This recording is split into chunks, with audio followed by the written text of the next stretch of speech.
Yo, what's going on, guys? Welcome back to a brand new video on the channel. Inside of today's video, we're going to be taking a look at the best 10 brawlers in the brand new 5v5 mode, which is already out for the weekend, and we've already had a chance to play Brawl, but we've got Gem Grab and Wipeout coming soon, so I think this list should probably be similar, I think, just because of how 5v5 plays. So let's jump straight into it then. So I think the best 5v5 brawler by far right now, should be no surprises here, it is Fang. This is the one brawler I predicted anyways without hypercharge for Fang just to be insane on, because of the way his super works. He can just chain super like crazy, bounce from multiple brawlers, and it don't take any skill for it. So that's why Fang is just so broken. The team wipe potential is off the charts, and of course just his broken cycling with the fresh kick star power and the hypercharge altogether just makes him so strong. And a really underrated thing about Fang, which of course should just be known anyways, is because of how long his dash is, you're able to make quick goals. And in 5v5 I think that's actually super important, because the map is super big. It can take the opponents a long time to actually like switch over to the other side of the map. So if you can get some quick passes going with a Fang super as well, you're bound to make some quick goals happen. So everything about Fang is completely broken. I think he's by far the best brawler in this game mode. Okay, so jumping into the next best brawler for the 5v5 game mode, we have Mais. So Mais is running rampant all over the meta right now, and in 5v5 it's no different. So of course in 5v5 you're looking for brawlers that have good team wipe potential but also good zoning, and Mais has pretty much everything. And of course she has a broken hypercharge as well. Hypercharge, literally you could use any brawler right now that has hypercharge and you know you're going to get insane value, because pretty much all of their hypercharges have insane team wipe capabilities. But Mais of course is just insane. The fact that you can cycle your super so much easier now with 5 brawlers to aim for, you're pretty much certain to get a goal and team wipe. You could pretty much get 5 team wipe with Mais's super because of the amount of damage that it deals. I just think there's no need to even explain anymore how strong she is. Everyone knows. And of course with the dash and super combination, there's hardly anything stopping it. So for me, she's easily one of the best brawlers in this game mode. So jumping into the next brawler I think is very good inside of 5v5 game mode, it is Spike. So he's really strong in 3v3 right now, and in 5v5 it definitely carries over. Big reason being his super can cover so much of the map. You can trap multiple brawlers within your super, cycle like crazy, and you're just going to get infinite hypercharges again. You guys might be just bored of this word by now, but just seriously, it's just so broken, especially in Brawl. I think that's the main one. Like, of course, it's good in other game modes, but hypercharge is kind of breaking Brawl right now because, you know, multiple people click that purple button at the same time. It's really hard to stop a powerful super and the speed that they can just run at you with. And Spike, of course, with a hypercharge super can cover so much of the map. It's just crazy. His team wipe potential is insane right now, and he's so strong against multiple brawlers, pretty much everything. So he's always safe to go Spike. He's dominating in this game mode. Okay, so jumping into the next brawler I think is absolutely insane in the 5v5 game mode, it is Jessie. So it might be a little bit of a surprise to some people because Jessie's not really at the top of the meta, but in 5v5, you know, just literally think there's 5 brawlers which you can bounce upon and just create so much pressure. It's just easy for Jessie to thrive. Of course she has a hypercharge as well, and she actually charges it so much quicker because of course there's 5 people to shoot at. And of course literally on this map straight away you can pop a few shots in the middle. You know, typically there's people hanging around the mid. That again just creates so much pressure. You can just keep cycling turrets over and over again. She's so strong at this game mode. Literally, I've been playing for hours and hours, and it seems like Jessie's always the person on my team that is getting the best stats in terms of damage, kills, etc, etc. So I think Jessie could secretly be one of the better brawlers in this 5v5 game mode. Okay, so jumping into another really strong brawler in the 5v5 game mode, I went with Pam.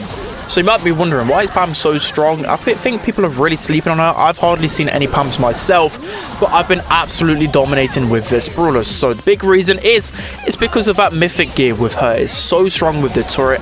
You can get multiple of your teammates within your super, and that's going to get so much value. You think 1,000 healing per tick, you're able to win so many team fights, and team fights are huge inside of this game mode. Like, you can have 5v5 battles on one corner of the map, and this turret would definitely help you out because you can fall back, heal up, and then go back into battle. Of course as well, the thing I really like about her as well is her scrap sucker gadget. I actually use the extra gadget charge gear on her because it's really good at countering those aggressive brawlers. Fang, Jackies, all of these brawlers that like to charge in on you, Scrap Sucker can really help defend yourself and charge your next super. For me, I think Pam is one of the best brawlers for this game mode. Once people learn and start to adapt their strategies, I think Pam will be right at the top of the rankings. It's jumping into the next best brawler for the 5v5 game mode, we have Colt. So the reason why Colt is so insanely strong here is because he always has a reload. He always has ammo, especially since that buff and a reload speed gear. You're just spamming shots 24/7. Of course, he's already good in Brawl, but literally, it's just self-explanatory. Brawlers with slow reload speeds aren't really going to be the best in this game mode, but high reload speed brawlers like Colt are just going to be able to thrive because they're just infinitely shooting, infinitely being able to deal damage to the opponents. And of course, the team wipe potential is actually insane with Colt. I can't wait to see the clips of people getting like 5 kills with his super, especially with hypercharged super as well.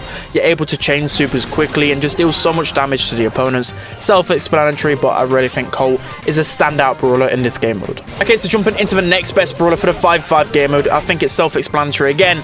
It is Bo. So a lot of brawlers that are at the top of the 3v3 meta are just as good in 5v5, and Bo is no exception there because he's absolutely insane. The damage he deals is way too much. You add the reload gear onto him as well in 5v5, and the mines are just so good at covering an area of the map, and you can cycle through them so ridiculously fast. He shreds through everyone, shred through tanks, shred through those squishy brawlers as well. Do you need any more words for Bo right now? He's like the best brawler inside of the game. Of course, he's going to be good in 5v5 as well. Super versatile. You can never go wrong with this brawler whatsoever. And of course, his totem can actually get a lot more value in 5v5 as well. So for me, he's like the perfect brawler, especially in this Brawl map. Okay, so jumping into the next best brawler for the 5v5 game mode, I went with Mortis. So he might be straight away screaming at me saying, no, you can't do this. You can't tell the randoms to go Mortis on Brawl. But he actually is insane on 5v5, especially on this map. So you take a look at the 5v5 map that's in the game right now. You can see that there's like this big icy rink in the middle. Mortis is just so good at dashing in, taking the ball and kicking it out to like your teammate who's flanking down the right hand side, etc, etc. You're able to make so many quick plays with Mortis. That's one huge reason why he's actually so good. You know, typically with Mortis, you don't actually want to get the ball because of his slow reload speed, but he really is good as a ball carrier because there's just so many brawlers on the map. You know, typically you might need like a defender, you might need someone who can go and goal score with some really good mobility, like Mortis, like Fang, etc. So he's really good for that reason. And of course, he's actually insane because of the team wipe potential. Again, you're looking for brawlers that have some really good super that can team wipe, that can chain. And Mortis' bats can just go through opponents so quickly, and you're able to get so many team wipes with him. He really is a super strong brawler on this particular map. Okay, so jumping into the next brawler, which I think is very underrated in this game mode. I nearly didn't put her in, but it is Belle. So again, another brawler which is, you know, okay, like B80 and 3v3, but in 5v5, I played a few games with her and she was absolutely insane. So just the same reason with Jessie, because there's so many people clumping up. Of course, Belle's going to get a lot more value. She gets even more value because I feel like there's even more tanks in 5v5, so her super's going to make you just shred through her tanks so quickly. But yeah, I just think it's really easy just to keep up with the pace of the game with a Belle. You've got the traps as well, which you can put down either lane to help you secure some kills. And again, if you use the reload gear on Belle, you're just able to spam out shots 24/7. It's so easy to keep on top of brawlers. Of course, with it being a bigger map, you know, snipers should theoretically have a little bit of a better time on this map. You know, other brawlers like Piper are a little bit harder to use, but with Belle, you always have ammo, you can always keep up the pressure. So for me, I think she's a sleeper top 10 pick 100%. Okay, so jumping into the final brawler within the top 10. This is a hard one, but I went with Sandy. So Sandy, I think, is insane in 5v5 because of course you got more brawlers to shoot through, especially with his attack being piercing. You can just cycle that super so quickly, and I just feel like it enables you and your teammates to get even more value. More people are sneaking in that super, more people are able to get into better positions. I think it's just completely made for 5v5. I've faced quite a few Sandys. It's just so annoying to face off against. It feels like the whole enemy team is always invisible. It's absolutely insane. It's just pretty hard, especially with his stun as well. He can do pretty well against some of the aggro picks as well. Just for me, there's infinite Sandy supers around the map. It's just pretty hard to deal with. Also, there's some other picks as well that just missed out on this. I'll quickly go through them just in case you guys are wondering if there's any other stronger brawlers that I really realized.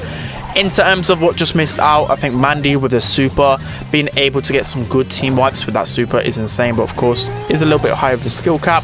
In terms of other brawlers as well, I think Lou, insane, especially with super covering so much of the map. Colette was an insane pick. I've seen it a lot with push it, especially with the hypercharge. Team-wide potential is off the charts. Dynamite can be pretty good, but there's just too much Fang for me, so I'm a little bit apprehensive in going Dynamite a lot of the time. You know, Ego can be pretty decent, especially with the hypercharge. Tara's actually been ripping it up the meta at the moment. Max with the max speed's actually pretty underrated. If you want to have that one type of support brawler, Max can definitely fulfill that role. In terms of other picks, just scrolling through the brawlers, I don't know, there's not really a ton of other ones. You know, of course, Charlie pretty decent, also Cordelius as well. Doug, actually underrated. Buster as well. There are a lot of picks that you can go, but I think the top 10 pretty much secures it in terms of specifically Brawl for now. So yeah, that's going to be it for today's video, guys. I hope you enjoyed it. Let me know whether I missed out on any brawlers on a top 10. Don't forget to like, comment, and subscribe, and I'll see you guys next time.